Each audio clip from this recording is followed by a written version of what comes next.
to the 13th annual, the artist formerly known as Haas X. It is now the Haas Alumni Story Salon. My name is Kellie McElhaney. I have been with this event since its inception because of Tenny. Brought me in, and I'm really, really excited to be here. I can't believe it's 13 years. Anyway, we'll get there at the end. I know, right? So my name is Kellie. Yeah, Teddy.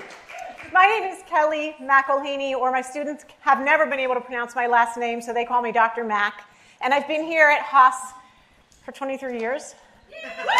And done a bunch of things. Most notable, professor, started the Center for Responsible Business, turned that over, started the Center for Equity, Gender, and Leadership, and would really love to turn that over at this particular point in time, but I'm still running it, and teach a whole host of various classes. But I get to be the MC for today, so it's not about me, but it is about me taking their stories that I've not heard before and tying them together.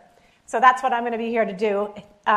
Tenny definitely wants me to say this, hashtag Haas Alumni, hashtag Haas Reunion. Use it now. Use it multiple times. We have 6 alumni today sharing their personal stories of strength, resilience, perseverance, inertia, all kinds of great things that you'll be hearing about. So let's get started. No Q&A during the talks, Q&A over alcohol in the courtyard afterwards, which you're welcome. Exactly. So the first speaker we have today is Leah Sutton. The title of her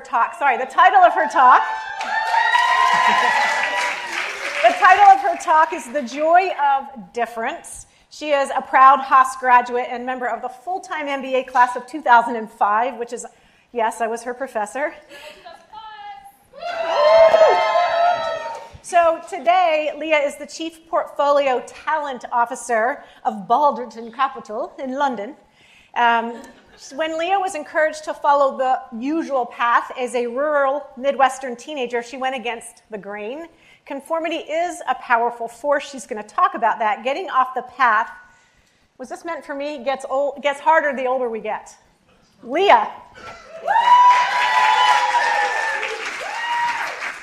It's exciting. So I'm going to tell you a story about 17-year-old Leah. I grew up in a town called Bemidji, Minnesota. So just to orient you geographically, Minnesota's in the center of the country. Bemidji's way up north, almost Canada, kind of an honorary Canadian. And in 1990, I was a junior in high school, and I was going through that classic American rite of passage of going to see my guidance counselor. I heard some there. And Mr. Singer, you can sort of set the stage picture, bespectacled, kind of a little pot belly, receding hairline, kind of grumpy. He'd been dealing with teenagers for a long time. Invited me in. He said, hey, come on in, Leah, have a seat. Tell me about what you were thinking about next year. I was ready. I had a plan. I was like, well, Mr. Singer, I'm going to be an exchange student, and I'm going to go to South Africa. He paused, kind of raised an eyebrow. He probably sighed. And then he said, oh, Leah, that's different. So in Minnesota, different is what someone says when you're moving against the grain. It's what they said when Mrs. Johnson brought that store-bought hot dish to the church potluck. When my mom bought her first jar of red pepper flakes to spice things up. It's not a compliment. It's not a compliment. And how I would translate what Mr. Singer said was roughly, WTF. Like, that seems a little dangerous and totally unhinged. And he for sure thought my parents had lost control of things at home. And yet, despite his, why on earth would you do that statement, fortunately I had really supportive, if confused parents, I moved 9,000 miles away to Cape Town, South Africa in 1991. And that blew the doors off. I moved to a country in the midst of profound transformation. Everything was changing there, and it was so far outside of the comfort zone of a girl from a small town in Minnesota, it was hard to actually explain to my parents what I was experiencing during our 15-minute a month phone calls. I wrote a lot of letters that year. And ultimately, it changed everything. It changed where I went to university. It changed what I studied. It changed how I felt about my place in the world. It led me eventually to the Peace Corps,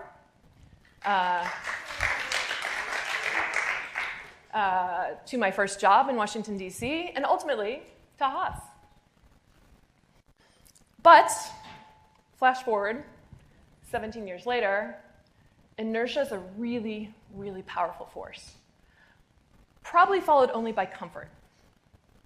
Right? We like to be comfortable. It's kind of our human nature. And it was 17 years later. I was now in my first startup job. I was a new, tired mom on a pretty predictable path. Things were comfortable. We had great friends. We had access to all the things that we loved. I had a healthy kid. But I was stuck. I didn't know what to do about it. I was stuck.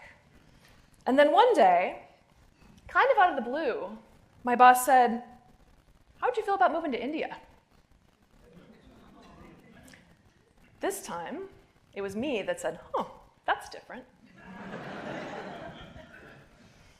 And I remember very clearly being on the 280, driving home from Sunnyvale to San Francisco, talking to my husband. And I was like, "Hey, so I think we need to talk." He's like, "Oh God, about what?" I was like, "Well, moving to India." Silence. I was like, there's some dead spots in the 280s. I was like, "Hey, is still there?" And he's like, "Oh my God, that's amazing. Can I quit my job tomorrow?" And a month later, I was in Bangalore looking for a place to live. A month after that, we moved, baby and all. And the next 18 months were probably the hardest and some of the most rewarding of my entire career. And sometimes you just need someone to remind you that comfort isn't everything. And that you love the learning, the chaos, and the joy that comes with being different. So when I think back about the last 30 years, I think about how easy it is to slip into those patterns. We have our routines, we build our communities, and it's hard. It's hard to sort of change. Those comfort zones are powerful. And the challenge is sometimes we mistake familiarity with necessity. Breaking out of it is a choice. It's not easy, but sometimes you have to listen to that whisper that there's something else out there for you. When every external voice, that little internal voice, is saying that, every external voice is saying, that's different. And you don't need to cross an ocean. It's not about scale, right? You don't need to cross an ocean. Sometimes it's about, sometimes it is a midlife career change, but sometimes it's about learning a new skill, something that intimidated you, or learning about a perspective that's different than your own. It's really about going beyond what's expected and what's comfortable. So you all went to Haas, that's why you're here, right? And by coming here, we know this place pushes us out of our comfort zones. That's really important. And we know, I think for me, it's remember that the growth, it happens at the edges. It doesn't happen in the middle of our comfort zones, right?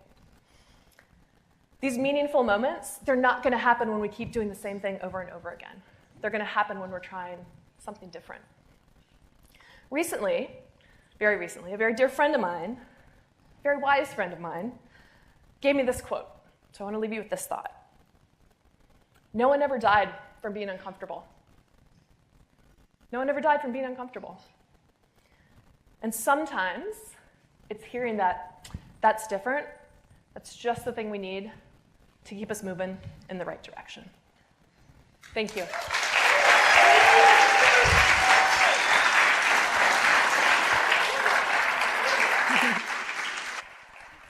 Thank you, Leah. Is anybody in here from the southeast of the United States?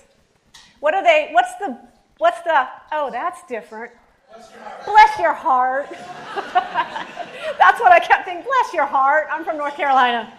That's the same thing. They're saying really bad things about you under their breath while they're blessing you. But thank you, Leah. It makes me think a lot about beyond yourself. And we sort of have a different version of what beyond yourself means, but what I hear in Leah's story is just look at the comfort zone that's out beyond yourself and get quiet and listen to the different. So next we have Bhavin Parikh. The name of his talk is Mom's Spaghetti. I'm trying to get M&M wrapped in my head. Growth Through Challenge. He is a member of the Haas full-time MBA class of 2010. So, Bhavin says, while many classmates have changed cities and careers since graduation, he has kept things simple. One city, one job. It all started right here at Berkeley Haas. As a student, he co-founded Magoosh. It's an ed tech company that makes test prep more accessible and affordable for students worldwide. 15 years later, he's still CEO, still in Berkeley, and he says it may be inertia, but let's hear his story. Bhavin.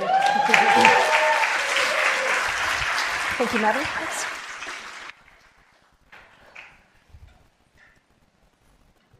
His palms are sweaty, knees weak, arms are heavy. Is there vomit on his sweater? Is it mom's spaghetti? He's nervous, but on the surface, he looks calm and ready. That lyrical genius is Eminem, as you know. But those words represent how I feel every time I speak publicly. My palms are sweaty, and I will spare you from, touching them. I am nervous. I'm going to say something that's a little bit awkward. I'd prefer not to be here right now. Now, I love Haas, Tenny, I do, and I love my class, 2010. But I would be rather sitting there than speaking up here. When Tenny asked me if I would do this, my instinct was, hell no. But I did it anyway. And so I'm going to tell you a little bit about why that is. So I'll take you back to when I was in 4th grade. I was in the chorus. I loved singing in the shower, usually by myself. That was awkward. Usually singing by myself or in groups. And the 4th grade teacher comes up to me and says, "You would be great to play the Mouse King in our Nutcracker and get to do a solo." Get to do a solo? Hell no. Singing by myself, no group, in front of everyone, that's not for me. So I declined. Give me a pencil and paper and a desk. I'll thrive. One-on-one is okay. Small groups, I'll manage. But the stage and the spotlight is not for me. That no protected me from fear and anxiety. That no helped me avoid negative feelings. And that's how I lived my life. Middle school, lots of no. High school, lots of no. College, no. I wanted to live inside my comfort zone and just say no unless I had to say yes. So then I get to this world-renowned MBA program at Haas. And I'm excited, and it's business, right? Business is numbers, at least that's what I think. Economics, accounting, those are my jam. I'm excited, and then there's this class called Leadership Communications. And I don't know why they don't just call it public speaking. So I think the curriculum was probably awesome. One of my classmates reminded me of that class, and I was like, I don't remember anything because I dreaded every minute of it. The idea of speaking in front of all of my classmates who looked so confident, without attitude, or with a little bit of attitude if you're here this morning. But for me, anxiety, fear, and I couldn't say hell no. That was the problem. It was a mandatory part of the core, and I couldn't skip it. So I attended. I don't think I did very well. I got constructive feedback, but I didn't care. I was just about how do I get to the other side. It's not about growth. It's just about getting to the other side, and that's what I did. And I breathed a sigh of relief. So also during my time, I co-founded Magoosh with some classmates, Pejman, who couldn't make it here, but he will be there tonight, and Hansu, who sadly passed away in 2013. So Hansu, when it came to public speaking, was everything that I am not. Extroverted, charismatic, seemed like a natural. Sought out the spotlight, or as our classmates might realize, the spotlight sought him out. He was amazing. And so he and I were the two that continued with Magoosh after graduation. And so I was like, this is great. Hansu is going to be the face of the company. Talk to the investors, the partners. I will be behind a computer, building product in my comfort zone. But Hansu wouldn't have it. He's like, Bhavin, we're a team. We need to go out together. We need to be in front of the investors together. They need to see us as a team. Hell no. So we battled. I was like, divide and conquer works. There's two of us. You do your thing, I'll do mine. But he insisted and persisted, and as people who knew him, he got me to relent. So there I was, going out to these investor pitches. This is like leadership comm times 10, anxiety, fear, stuff on the line.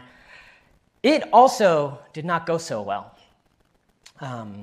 At one point, an investor pulled Hansu aside, a lot of people don't know this, and said, you should drop your co-founder.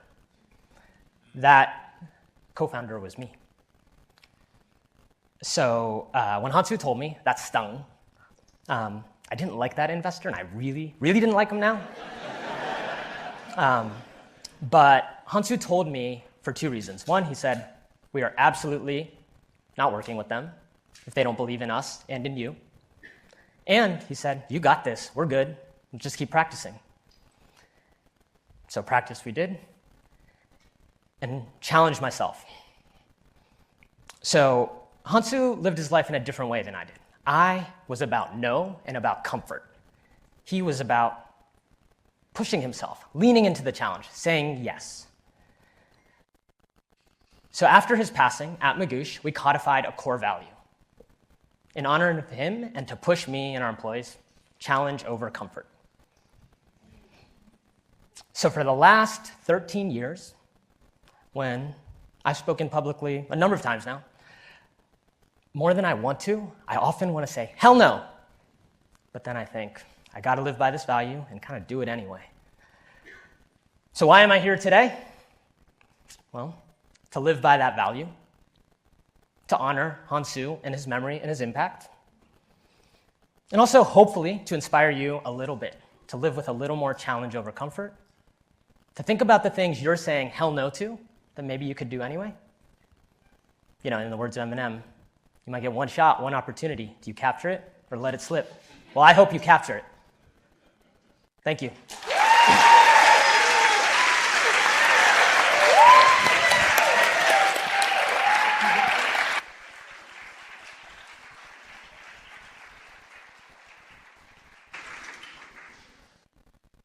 Bhavin, in the most serious of notes, what do you think Hansu is up there saying right now? Hell yes! Seriously. That was brilliant. I think you could give Eminem a challenge. I think you should get up to Detroit and try it. More around moving outside your comfort zone. Chancellor Lyons is not going to like this, or Dean Chapman, but I really am thinking about this new beyond yourself meaning, which is just to get out beyond your day-to-day comfort zone. That is not approved by Haas, so please don't put that on social media. Cite Tenny, she's retiring. That is just an amazing story, and so let's get rid of the hell no's. We next have, speaking of chaos and making order out of things that are well beyond your comfort zone, we have Charlene, son Rigby, is here to talk to us today. The title of her talk is When Life Gives You Lemons, Learn How to Make Drugs. So Charlene, son Rigby, is a proud graduate of the Haas full-time MBA class of 2000.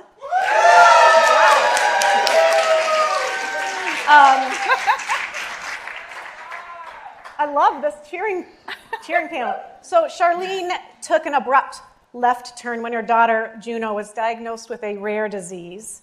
The unplanned connection between her personal life and her professional life has helped push forward the search for a cure for her daughter, Juno, and kids like her, and has given her work deeper meaning. She's the CEO of Global Genes, and she's going to talk about when life doesn't go to plan.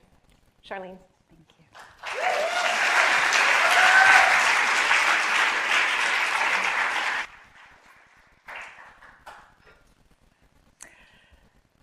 43.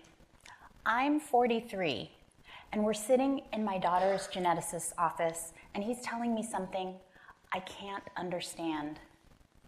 Your daughter has a very rare genetic disorder. I am 43, and I do not know how we have gotten here. I have been working down a plan. I was a VP at Oracle. I'm now heading product at a healthcare AI company. I have met and married this amazing guy who is here. We have 2 kids, and I think they're pretty cute. I am checking off all the things on the life plans list. And now, what I'm being told is, your daughter has a very rare genetic disorder. I have never diagnosed anyone with this disorder. And he gives me 2 scientific papers and a printout of a Facebook group. I have built my career on fixing things. I am a problem solver. I create order out of chaos, and I have no idea how to fix this. We started this journey 3 years before. My daughter Juno was 4 months old, and she wasn't rolling over, and then she wasn't sitting up. And then over the next 3 years, she went through 27 tests, 27 different tests, and all of them were negative or inconclusive. We finally got an answer through genomic testing. Juno had a mutation in a gene called STXBP1. After we got this news, I was really depressed because somehow I had thought that because all of these tests were negative, she was probably just growing on her own timeline and everything was going to work out, which is what people were telling me. I was depressed and sat on the couch for months. I kept feeling like this was not part of the plan. And then I had all of these overwhelming fears around, what if she has severe seizures? What if she ends up having to be fed through a tube? What if she never walks? And then all of those life milestones that you hope for your kids. She's never going to go to prom. She's never going to go to college. She's never going to get married and have her own family. And finally, one of my fellow special needs moms stopped me and she said, you are making this all about you and what your expectations are. You need to get a grip, you need to put your adult pants on, and you need to go and do something. And I was really upset by that feedback, but she was absolutely right. I needed to go and do something. And so I thought, what can I do? I create order out of chaos. I fix things. I build things. I can learn things, processes, and systems. I am a student always. So I embedded myself with this disorder that my daughter had, STXBP1. I stayed up all night. I stayed up multiple nights. I read all the papers. I went to the only event that I could find for STXBP1 that was in Philadelphia. I finally joined that Facebook group. And I was amazed. There were kids who sounded exactly like Juno. So you may be wondering what Juno's like. She's 11 now. She's almost as tall as I am. And she has the cognitive development of a 15-month-old. She can't write. She's unable to eat independently. She uses a device to communicate. She hits and pulls hair, but she doesn't know that she's hurting you. She needs care 24/7. Despite all of this, she is a happy child. She loves her people, and she also loves basketball.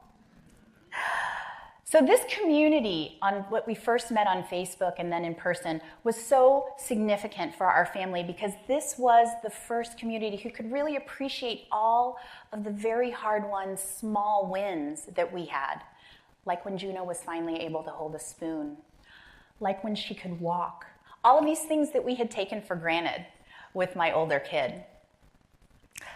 This community became our family.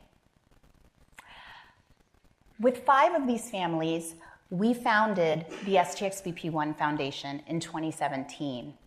And we were very, very focused on developing therapies and hopefully one day a cure for our kids. This was a very rare disease. There were about 200 kids in the world at the time, and only about 5 researchers who were working on this disorder. So we needed to build a researcher network, which we did, and we now have over 150 researchers. We built relationships with biotech and pharma companies. When we started the foundation, remember our goal was therapeutic development, it looked very bleak. There were 0 therapies in development. Now, fast forward to today, and there are over 16 therapies in development. Gene therapies, RNA therapies, small molecules. We've really created a diversified portfolio, and I am excited that we may have a gene therapy go into the clinic this year, into a clinical trial.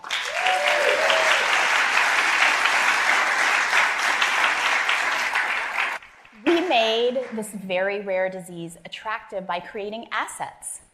We created patient databases, lab models, and other things. And what I started to realize was that we could do this across rare diseases and not just go one disease at a time. And so I started to get really excited about this idea about how do we build scalable solutions. It's important for me to point out that STXBP1 is not the only disease where this is happening. There are many patients, a growing number of patients and families who are taking matters into their own hands and starting to go down this path. You might wonder why. They have to, because the person who is affected is their kid. The person who is affected might be their mom. They might be the patient.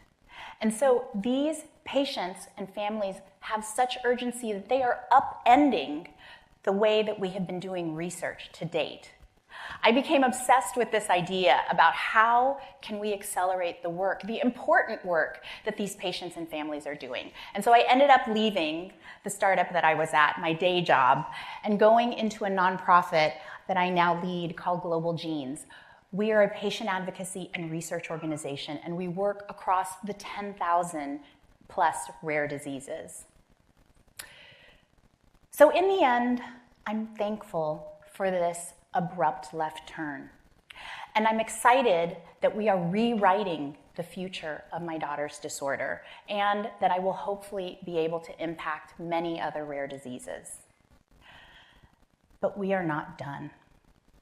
It is still going to be several years before there might be an approved drug for my daughter's disorder. And there is no magic wand for Juno. She needs care still and support 24/7, and she's not getting younger. When she was diagnosed, I promised her we were going to do something that was going to transform her future by the time that she was 10. Because I thought 7 years was an incredibly long time, a generous amount of time.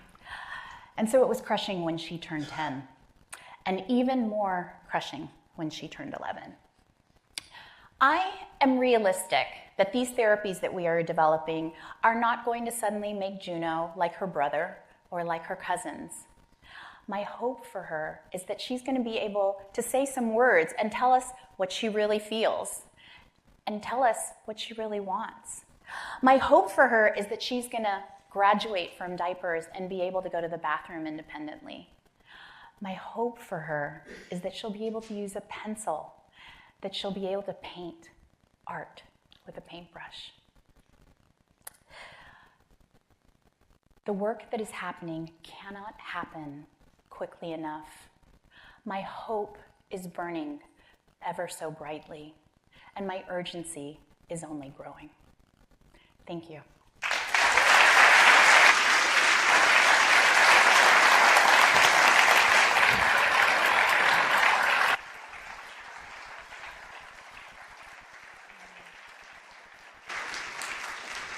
There's pushing yourself out of your comfort zone, and then there's getting drop kicked out of your comfort zone.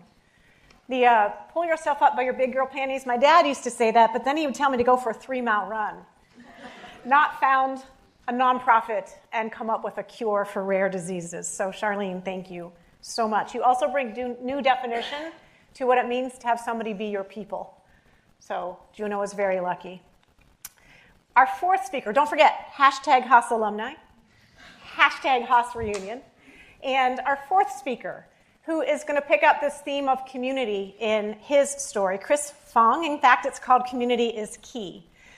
He has the best accent because he was born in Singapore, grew up in Australia, went to college, and then the Berkeley-Columbia degree here in the US. So you're going to love just hearing his accent, but his story's good too. He graduated from the Berkeley-Columbia program in 2010. His global perspectives very much inform his entrepreneurial endeavors. He was a Google employee, and in 2015 founded Zoogler. Took me a while to figure out how to say that. He's going to tell you why it's named that.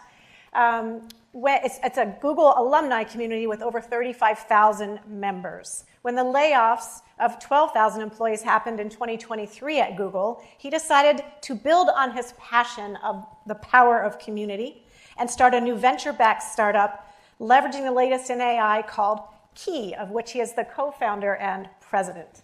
Over to you, Chris.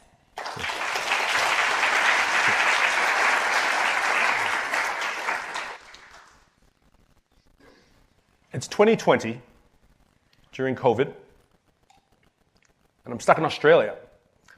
I'm in Sydney, it's where my parents are, my immediate family are. I'm trying to help them through where I'm sure all of you had to also help your family through a really difficult time. However, back in San Francisco, I had an apartment at Mission Dolores Park, and my lease was up. For those who know Australia or followed the trends of what was happening in 2020, even Aussies couldn't fly into Australia and people couldn't come out. Like a lot of you, I hate asking people for help. I'm the one who's giving and not taking.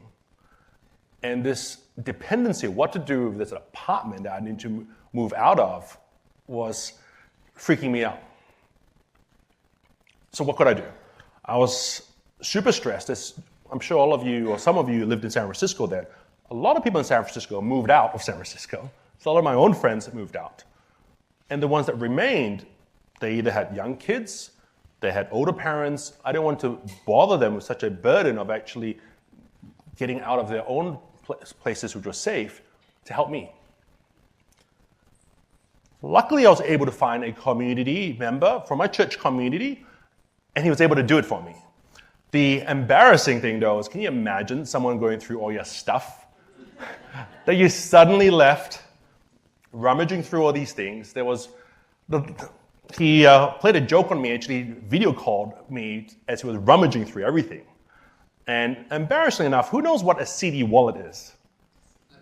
So he found a tiger-striped CD wallet in the middle of all my stuff, and it was extremely, extremely terrifying for him to go through all my stuff and do that on my behalf. And it was really hard for me to ask him to do that. Beyond him, there were two other folks, one named Morgan and one named Max, which had to move furniture from that Mission Dolores apartment to distribute it out to other areas to clear out their apartment. And it's during that time when I had to put such a bad burden on all these friends, I realized the bonds that I got from it actually made them buddies. And it showed the power of community to me. While I had started the Zoogler community before, it was only then I realized why community is so powerful and why we need it and why we need to even open up new communities. I was at Google for quite a while. I left in 2015. It's our 10th anniversary for Zoogler. For those who don't know, Zoogler is called Zoogler as it's shortened from ex-Google. People who are currently at Google are called Googlers. People who go into Google are called new Googlers, Nooglers, and people who are on the older side are called Greyglers. So that's where Zoogler comes from. I did a small startup back when I was in college, back in Australia, and it failed. It was okay, but it was a learning experience in university, and that's why I'm so passionate about potentially supporting what we have here in eHub today. So thank you for those who put eHub together. But I felt I didn't have community around me back then. And when I was leaving Google, I said, I want to set up a community of people who can support me and others where we can support each other in their startups. And so I started that. It was meant to be only 40 or 50 people, but then I met 2 Cal alumni. Some of you may know them. An MBA graduate, Alex Bruton. Who knows Alex? I've heard of Alex Bruton, yeah. Amazing guy, if you don't know him. And Kevin Yen, he didn't go through Haas, but he was a Cal alum. And they turbocharged my idea of bringing together ex-Googlers to come together to help each other. They created what is called Zoogla Demo Day. So I'm sure most, if not all of you, know what a demo day is. For Zoogla Demo Day, it's having ex-Googlers, where there's one founder presenting their startup ideas in front of investors. They helped create that, turbocharged it, had it the demo day at Google's office in Mountain View. Then someone in London picked that up, someone in Bangalore picked it up, someone in Singapore picked it up. We had another one in Chicago, LA, Paris, Zurich. So it was amazing having that momentum based on the power of community. That community now has over, as mentioned earlier, 35,000 people. It was during the 2023 layoffs at Google that doubled from 14,000 to 28,000. And that's when the community really kicked into gear, where I'm sure a lot of you would have known a lot of people were laid off and couldn't find jobs. There was someone 2 years ago that we helped, was at Google for 20 years, and she was laid off suddenly. Email suddenly stopped. It was because of supporting folks like her that a month ago, someone else reached out to me saying she got laid off after 20 years at Google, and she was on disability leave. And connecting both of them was such a powerful movement and a powerful ability to do that. And I feel we need to do that for all the other communities. So you can see this case for community. We're trying to unlock opportunities, seeing this as a little bit of a key. And so that's what we're doing. We started with Zoogla. We're doing X-Meta. And one of the themes we have here at Berkeley is go beyond yourself. All of you are leaders in the communities that you have. I would love to work with many of you to set up the communities that are dear to your heart, whether it's your work, whether it's your personal piece, whether it's your church, whether it's specific Haas groups here. Because it's going to get tougher. I think we all know the job market, it's pretty challenging. But with all our work together, we can actually be able to help people find jobs, live a better life, get investments. The community is key, but also community will help all of us go beyond ourselves and create a better world that we want to see despite all the challenges we're seeing today. Thank you for all your help, and please reach out.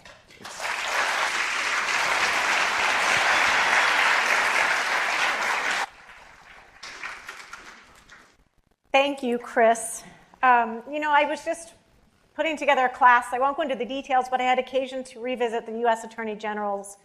Surgeon General's loneliness report, where he talks about what an epidemic loneliness. It's similar to smoking 16 packs of cigarettes a day on your health. And so really, I was thinking about that as you were talking, the power of community, and also the difficulty of reaching out and asking for help. Chris, I will say Francesca looked at me when you said CD wallet and was like, so I had to describe to her what a CD wallet is. Thanks for making me feel young. Our fifth speaker, didn't you know it either, Zach? No, we were talking about it. Oh, you did. You were remembering those in your car? Our fifth speaker is Zach Knight. The title of his talk is A Peace Corps Volunteer and a Bond Trader Walk into a Bar. Zach is a member of the Haas full-time MBA class of 2015. He began 15? Oh. You got 3 people, yeah, all right. That's perfect. I was going to say he was on Wall Street on the trading floor. Can you do that again? Yeah, oh yeah, I don't need the mic. I know.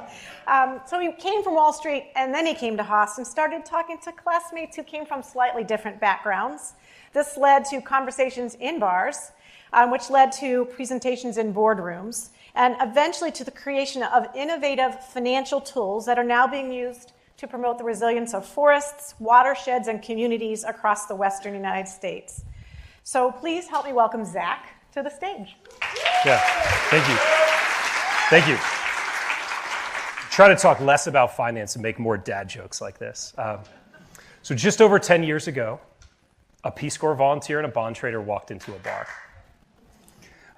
As you guys could guess, that bar was Free House. And that Peace Corps volunteer was my classmate right there, Nick Wobrock. Nick was a consulting engineer to water agencies before his time at Haas. So the bond trader, that's me. And I guess technically the story starts just a little bit before we get into the bar. We're walking away from campus, and Nick taps me on the shoulder. And for those of you who don't know Nick, he's this big, gregarious guy. And we had met before, but we hadn't really talked. We didn't really know each other. So he taps me on the shoulder and says, "Zach, you're the one that used to work on Wall Street, right?" And I said, I've answered this question before. Well, give me anything from a little bit of side-eye to a lecture on late-stage capitalism. So he steeled my nerves a little bit, and I said, yes, yeah, I'm a finance guy. And Nick said, great, I want to buy you a drink. I've got this idea, and I need a finance guy. This is not the reaction I was expecting whatsoever. So we go into the bar, we get a beer, we're talking and everything. And immediately I realized just how wildly different our professional experience is. Nick had just been in Honduras, working on rural water systems, really thinking about community resilience at the scale of the next 20 to 50 years, right? And I was on a bond trading floor in New York, elbowing the guy next to me, trying to get my client a better deal, and they only care about the next quarter, right? You're not really building something that matters. And then Nick, like a good engineer that he is, started talking about infrastructure. But Nick wasn't talking about roads or bridges. He was talking about forests and meadows and watersheds. Areas that give us clean air and clean water, and they sequester carbon, and they hold biodiversity and allow us to recreate, and so many other great things. And he said to me, well, if we can invest in built infrastructure, why can't we invest in natural infrastructure? So I get my answer ready, and I'm like, well, Nick, when we talk to lawyers about the SPV and the blah, blah, blah, blah, but I held myself back, and I said, yeah, why couldn't we? And then it hit me like a ton of bricks. This is why I left Wall Street. Right? This is why I came to Haas. You can do something with finance that matters, and you can actually build sustainable long-term solutions with that.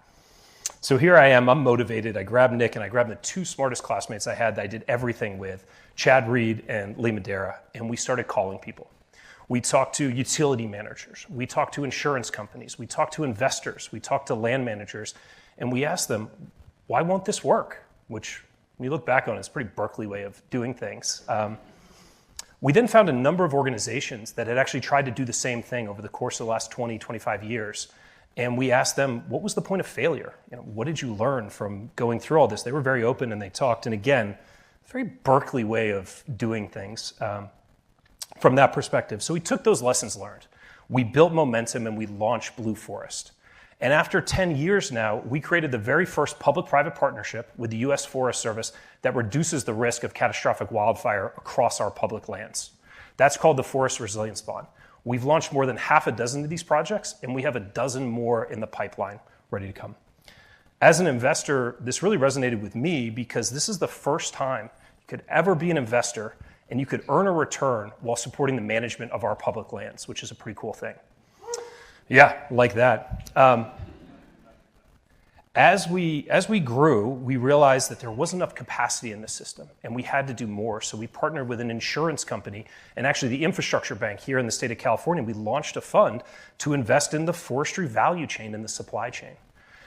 So as you can see, a lot of our work at Blue Forest is really focused on the idea of public-private partnerships and bringing those groups together.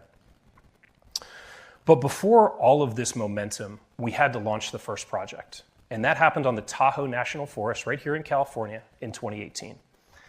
And I got really excited in 2019 because I got an email from a producer at CNBC. Now, CNBC is not that cool, cable news, whatever. But if you worked on a trading floor, there are TVs plastered all over the wall. And they're always turned to CNBC unless, God forbid, a golf tournament is on. And I know exactly when that story ran because my phone blew up. I had 1 million text messages, phone calls, and all of my friends from the trading floor were saying the same thing. You do what now? or this is the one I got a lot. You spent 3 years working on a $4 million trade and you didn't even get paid? And at the same time, Nick and I are out with conservation community doing a site visit. And the conservation folks would say, I've been waiting 30 years for somebody to do something like this, and you guys did it in 3 years. It's like, quite a different response, you know? And as I reflected on that, two things kind of stood out to me. The first was my finance friends were wrong, right? If my goal was to make a quick buck, I was failing. They were absolutely right about that. But that wasn't the goal, right? That's not what we were trying to do. I'm trying to build trust. I'm trying to build the foundation for long-term relationships with Native nations and communities and land managers and investors. I also realize that the conservation space and the finance space, they don't speak the same language, right? And while there have been some elements of conservation finance coming together, they never had the big institutional investors that have real money that could solve some of these problems that we really care about. So that's the bridge that we're trying to build at Blue Forest. And I think what we've realized is when you bring these diverse set of experts together, the Peace Corps volunteer and the bond trader, but also the land manager and the tribal fire practitioner, or the insurance company and the investor, you're going to see a problem from way more angles. You're going to have a more holistic solution, and you're going to build something that lasts. So, as I mentioned, our work in Blue Forest is in the wildfire mitigation space, but I think a lot of these points translate to other sectors. So my big takeaways here are that when we break down silos, when we build trust, that's when the real innovation comes out, and that's when we're going to solve something that really matters. Like many of you, I had kids after my time at Haas, and I'm a firm believer that our actions today are going to shape the world that our kids inherit. So if we want to solve some of these big problems, we're not going to get there by going fast alone. We got to go far together. Thank you very much.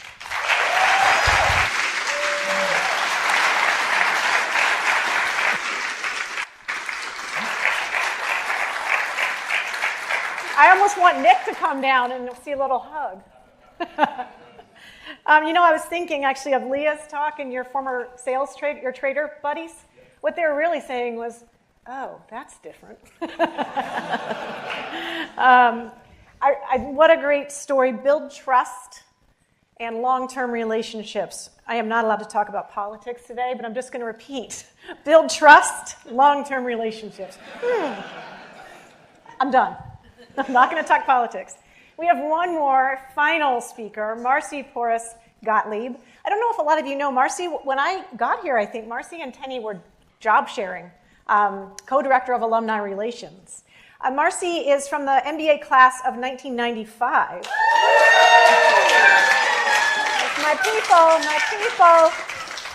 So Marcy, after 20 plus years as a leader and people manager in industry, she pivoted to executive coaching and consulting around leadership and transition. The title of her talk is It's Not You, It's Me.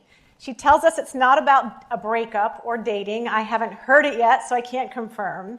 But she really helps people make meaning of their life and the truest stories. So over to Marcy. Thank you.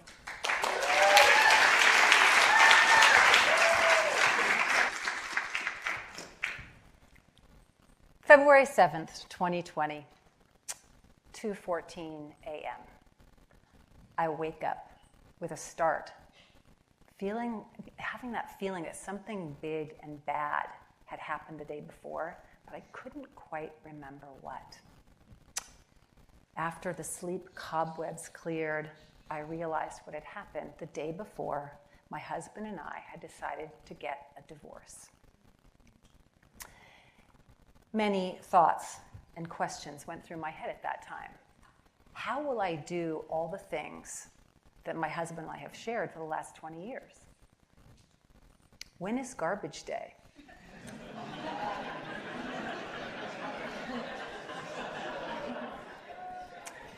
What happens when the internet goes down? He had been all tech, all things tech. And finally, who will have my back? But of all those kind of scary and weird questions, the thought that came to me next was, wow, this is now the moment I get to learn about who I really am. So I grew up with an other-focused lens. My dad was a whip-smart and charismatic doctor who ran his home with a my way or the highway approach, much like his father had. So his girls, he had very high expectations for us. He helped us with how we acted. He told us activities we should be a part of. He even suggested how we should have our hair cut, which was a recent memory of mine. I was, really? And so when his will and the way he was, he took up all the air in the room. And when he was happy, we were allowed to be happy, but when he was angry, we got small. So I remember at that time, or actually I don't remember, having been asked, what do you want? What are your dreams? Are you happy? What are you afraid of? And I remember looking at my friends and saying, wow, they have these individuated, they're starting to have these individuated lives. And I wondered what that felt like. So this other focus, well, actually, I have a story here. When I was 12 and my sister was 14 in 1974, dating myself here, my father, who had a lot of interesting passions, and then when his passions became kind of our family activities. So in the summer of 74, he turns to my sister and I, he says, girls, let's ride our bikes to San Francisco. We lived in Seattle. We were horrified. We just wanted to hang out with our friends like 12 and 14-year-olds want to, like they do. And so there was no pushing back.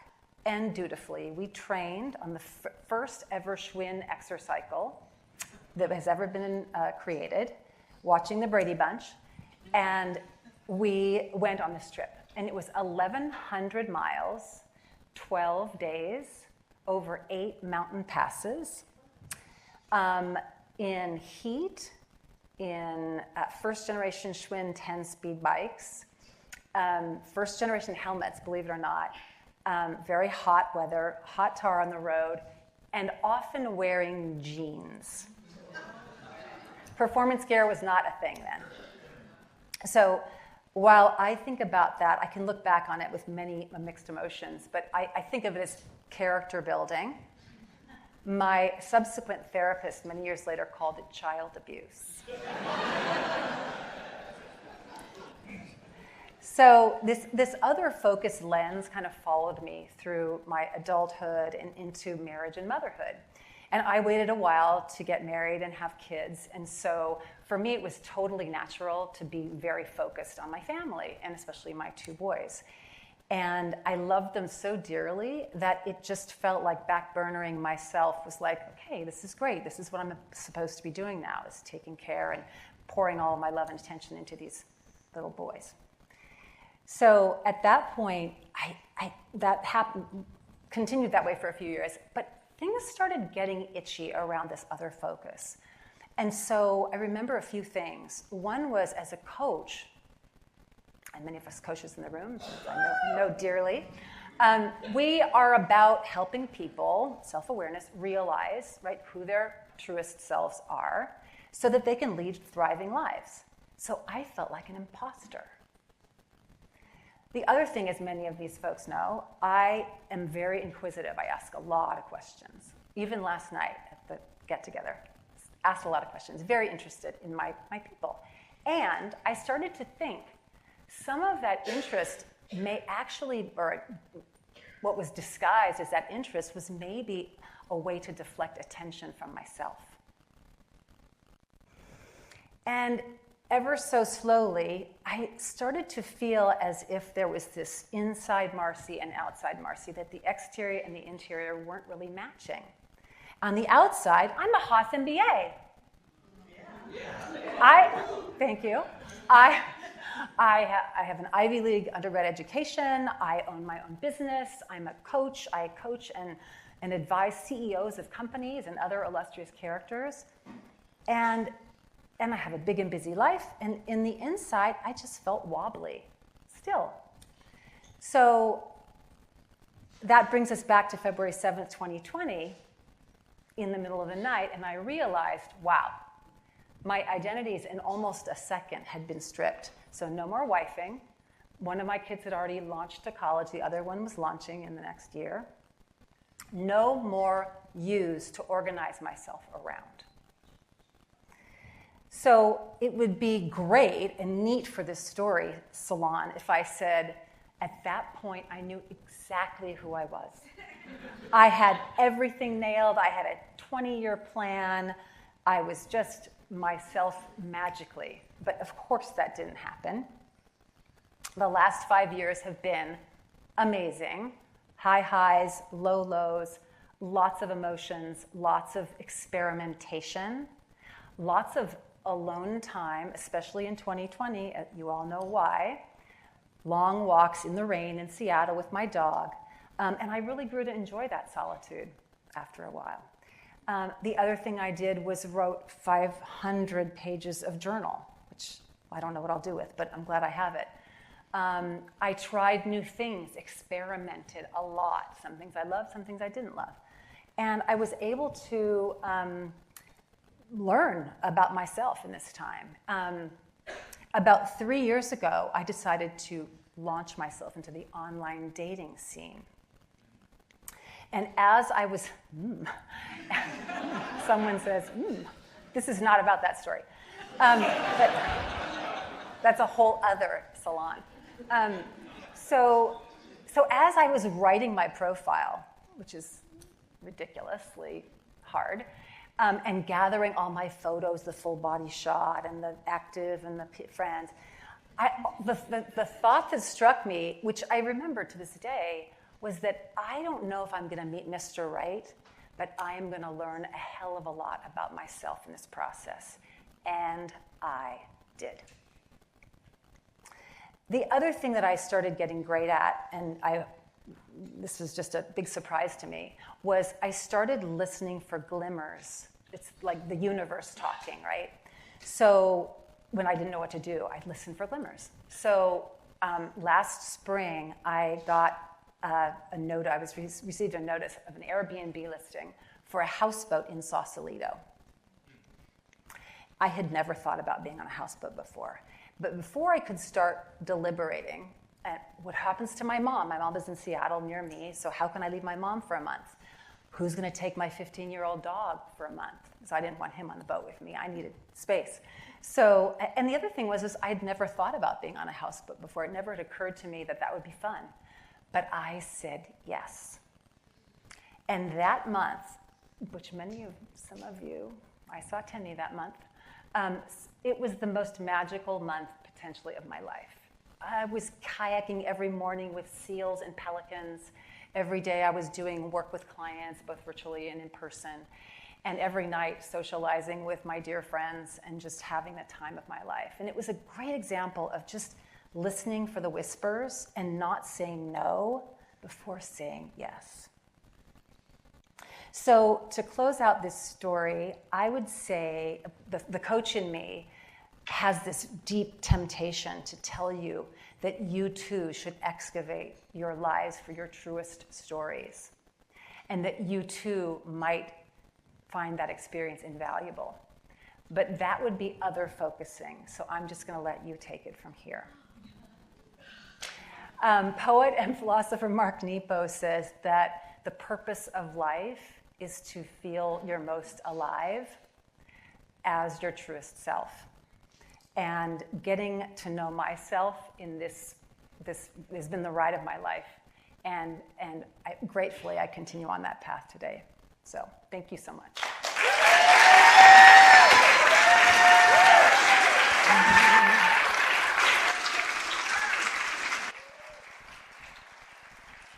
So hypothetically, if I'd ever been on a dating site, just hypothetically, I have two things to say to you. I am glad you did not post a picture that was a selfie in the bathroom.